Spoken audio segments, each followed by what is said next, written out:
நம்பகமான விஷயங்களை தொடர்ந்து உரையாடி வருகிற நியூஸ் ஃபோக்கஸ் தமிழ் சேனலை சப்ஸ்கிரைப் பண்ணுங்க. தொடர்ந்து ஆதரவு தாருங்கள்.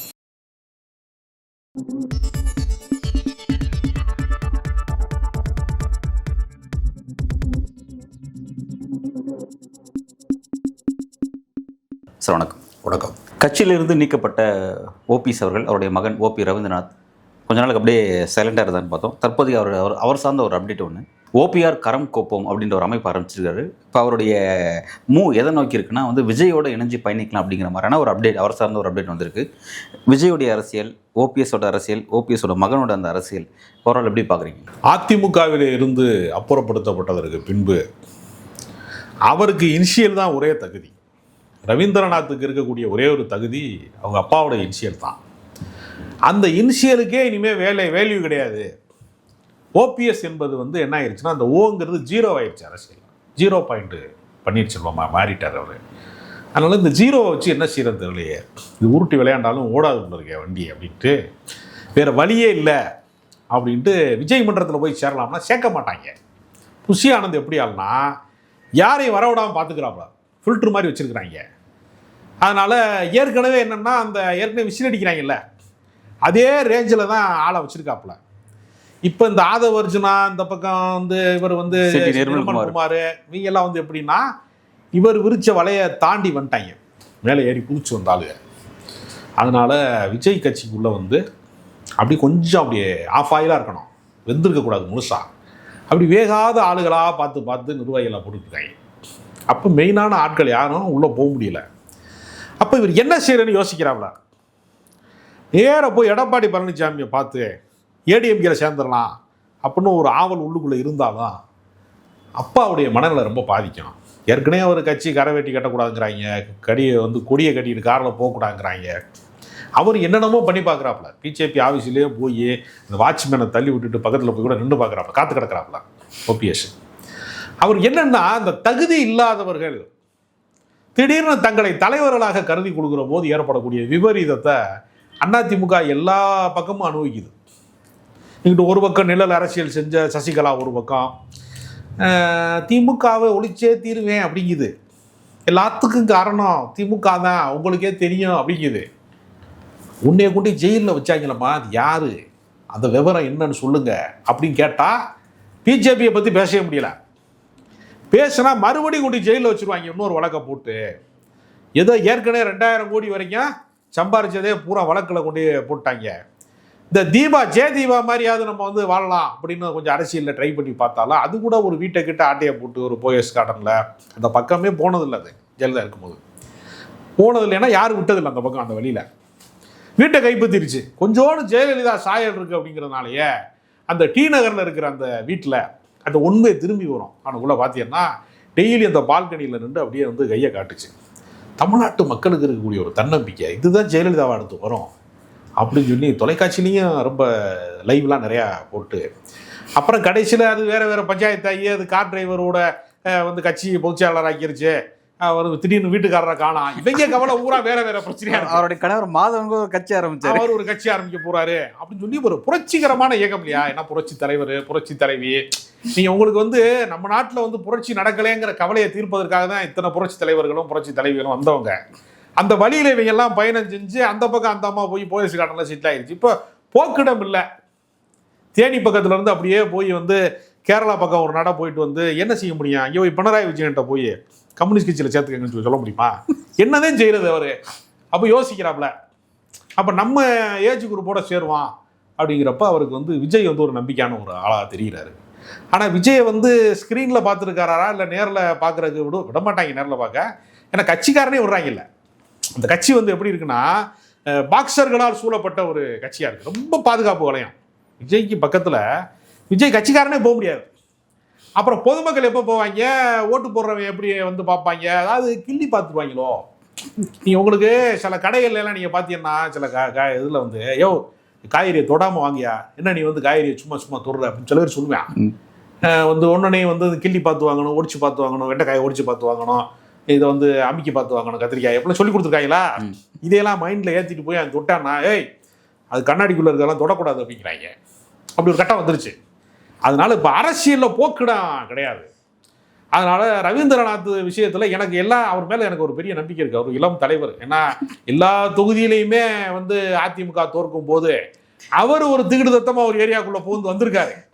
ஒரு திறமைசாலி தான், திறமை இல்லைன்னா வர முடியாது. என்னன்னா ஒரே ஒரு பாதிப்பு என்னென்னா அவர் மேலே சில புகார்கள்லாம் இருக்குது. ஒரு அம்மாலாம் வந்து பேட்டி கொடுத்துச்சு, கார் அனுப்புறேன்னு சொல்கிறாரு, கட்சி வளர்க்குறதுக்கு தான் கார் அனுப்புறேன்னு சொல்லியிருக்கிறாரு அப்படின்னு பார்த்தா கொஞ்சம் நடுராத்திரில் அனுப்புறேங்கிறாரு அப்படின்னு ஒரு அம்மா வந்து குற்றச்சாட்டு சொல்லுச்சு. திடீர்னு பார்த்தா பிரபல இயக்குனர் பல டெரர் படங்களெல்லாம் வந்து ரொம்ப அதிர்ச்சிகரமான படங்களெல்லாம், யதார்த்தங்களில் வந்து குரூரமான படங்களெல்லாம் எடுத்த பாலா மனைவி டைவர்ஸிக்கே இந்த ஆள் தான் காரணம் அப்படின்னு சொல்லி. ஆனால் விஜய்க்கு அந்த பிரச்சனை இல்லை. அவர் மனைவியோடு இல்லாதனால அவருக்கு இங்கே போகிறதுனால இது சிக்கல் வராது. இவருடைய வரலாறு மொத்தமே எவ்வளவுதான், இதுக்கு மேலே பேசுறதுக்கு வந்து ஒன்றுமே இல்லை. அதனால் விஜயை வந்து இவரே வந்து தார்மீகமாக ஆதரிக்க போகிறாரா, இல்லை இவர் ரசிகர் மன்றத்தை வந்து தேனியில் தொடங்க போகிறாரா, என்ன மாதிரி விஜய் அப்ரோச் பண்ண போகிறாருங்கிறது இப்போ எனக்கு ரொம்ப ஆச்சரியமாக இருக்குது.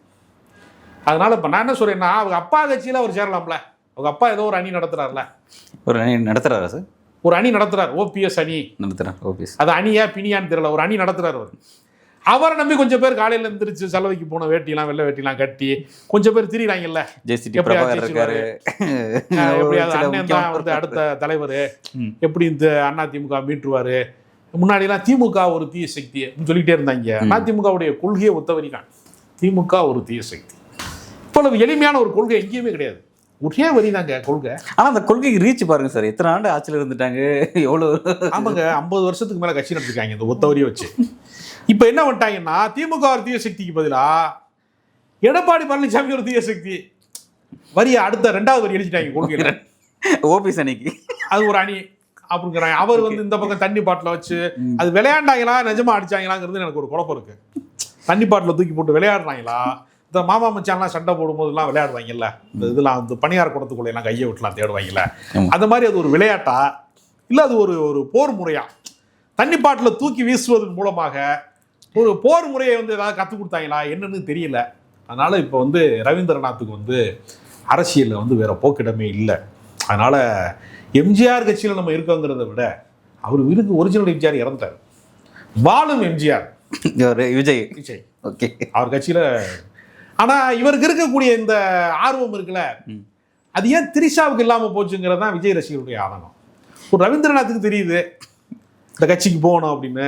திரிஷா வந்து ரொம்ப ஆர்வமாக இருந்தாங்க கட்சியில் வந்து சேர்ந்துடும். நான் சொல்லிடுச்சு, இல்லை நான் கட்சிக்கெலாம் வரமாட்டேன்.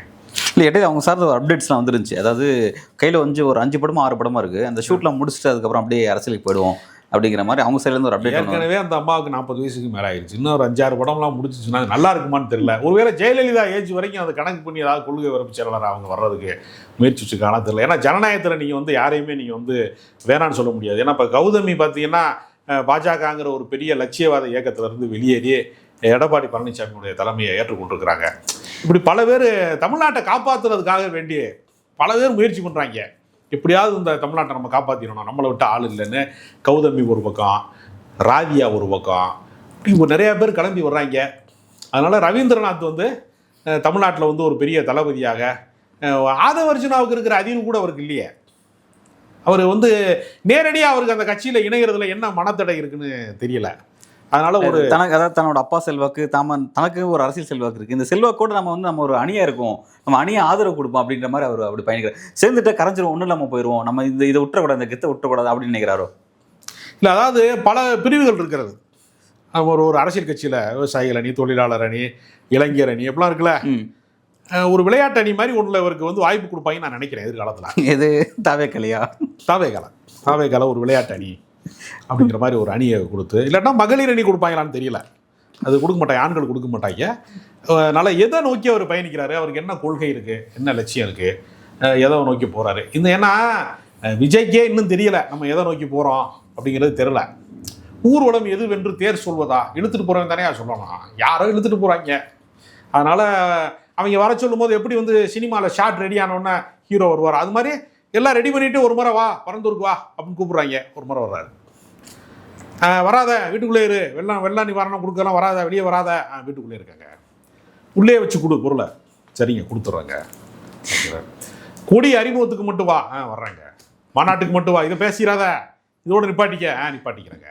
நீங்கள் இந்த டாக் ஷோ நடத்தும் போது என்ன பண்ணுவாங்கன்னா, உங்களுக்கு தெரியும், பல டிபேட்டுக்கெல்லாம் நான் இப்போ போகிறவன் அந்த காதுக்குள்ளே அவங்களுக்கு ப்ளூடூத்தில் ஐடியா கொடுப்பாங்க.